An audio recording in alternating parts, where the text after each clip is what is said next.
আসসালামু আলাইকুম, কেমন আছেন সবাই? আশা রাখছি আলহামদুলিল্লাহ অনেক ভালো আছেন। আমিও আপনাদের দোয়ায় ভালো আছি। কী রান্না করব ওটি আপনাদের সঙ্গে একটু শেয়ার করব। লাউ নিয়েছি, যেহেতু শীতের দিন এই ধরনের সবজিগুলো খেতে বেশি ভালো লাগে। তো এখানে ধনিয়া পাতা, কাঁচামরিচ কেটে নিয়েছি। এটা লাউয়ের খোসা, আমি এটা আলু কাটবো। আলু দিয়ে এটা কী দিয়ে রান্না করি, তারপরে এখানে কচি ডাঁটা আছে, সেইগুলো আমি আরও কিছু মিক্সড করব, কি মাছ দিয়ে রান্না করি সেগুলোই শেয়ার করবো। এখানে চিংড়ি মাছ কেটে নিয়েছি। তো এখন আমি লাউটা বসায় দেবো, তারপর অন্যান্যগুলো দেখাচ্ছি। যেহেতু এটা লাউ, তো পেঁয়াজটাকে আমি লাল করবো না, আগে একটু চিংড়ি মাছ পেঁয়াজের সঙ্গে ভেজে নিই, তাহলে সুন্দর একটা ফ্লেভার আসে। একটু কাঁচামরিচ দিয়ে দিই, ফ্লেভারটা আরও ভালো আসবে। তো ভাজাভাজি হয়ে গেছে, এখন একটু এখানে মশলা দিয়ে দিলাম অল্প অল্প করে, হলুদ, মরিচ আর একটু আদা রসুন, এটাকে কষিয়ে নেবো ভালোভাবে। লাউ তরকারিটা হয়ে গেছে, উঠিয়ে ফেলবো।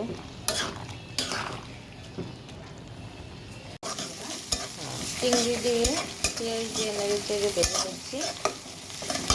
রান্না করব লাউয়ের চালের খোসা ভাজিটা করবো চিংড়ি মাছ দিয়ে। মশলাটা সুন্দর মতন কষানো হয়ে গেছে, দেখুন কি সুন্দর কালার হচ্ছে। তো এখন দিয়ে দিচ্ছি ভাজিগুলো।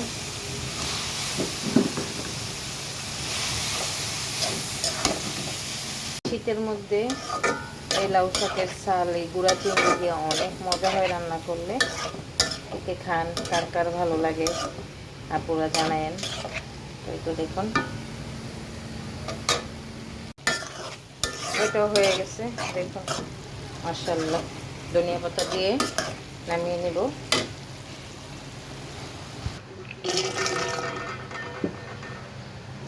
কচি কচি ডাঁটা দেখুন কি সবুজ সবুজ, একটু আলু দিছি, আর আমার একটা বেগুন হয়েছিল, বেগুন দিয়ে দিছি। তো এখন দিয়ে দিব পেঁয়াজ, কাঁচামরিচ, ধনিয়া পাতা। ধনিয়া পাতা আমি পরে আরও দিব। সব মশলা দিয়ে আমি এটাকে হালকাভাবে মাখায় নিব, কারণ ডাঁটাটা একদম কচি ভেঙে যাবে। তো মাখানো হয়ে গেছে, এই তো বিসমিল্লাহ বলে মাছগুলো দিয়ে দিলাম।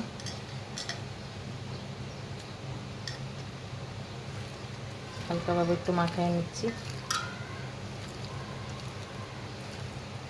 একটু জিরার ফাঁকি দিব আমি এটার মধ্যে, একটু রসুনটা বেশি দিছি, আদা দিই নেই। তাই তো পানি দিয়ে আমি এটাকে চুলায় বসাই দেবো। হয়ে গেছে, একটু আম দিয়ে দিছি। এই আমগুলো আমার ফ্রোজেন করা, তো টক টক লাগলে অনেক ভালো লাগে, এই জন্য জলপাই থাকলে আরও মজা হইতো।